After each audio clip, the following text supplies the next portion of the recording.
Is your Mac feeling a bit sluggish or running low on storage? Chances are your Downloads folder is full of old files you no longer need, from PDFs and images to installers and random clutter.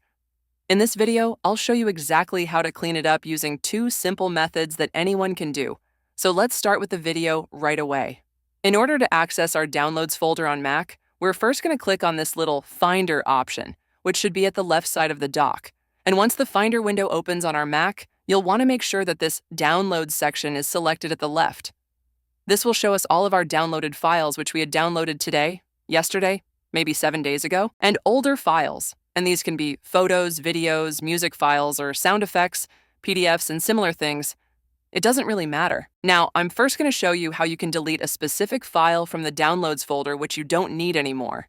I'm going to delete this white photo because I'm not going to use it anymore. So all I'll have to do is to right-click on this photo until the following menu appears, and then click on the Move to Bin or Move to Trash option, and that will delete our photo or our file, and move it to the trash can or the bin on our Mac.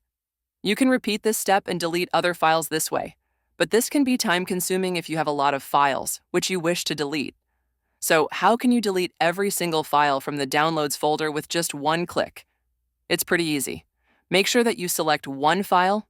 It can be any file. It doesn't really matter. And when you do select a file, you'll want to press on the Command key plus the A letter on your keyboard at the same time.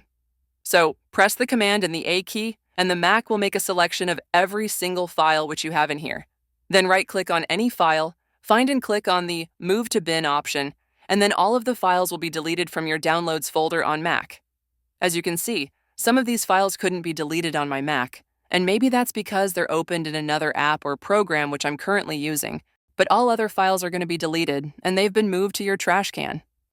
If you found this helpful, don't forget to hit that like button and subscribe to App Tutor for more quick and easy tech tips. I've got plenty more Mac tricks coming your way, so stay tuned, and I'll see you in the next one.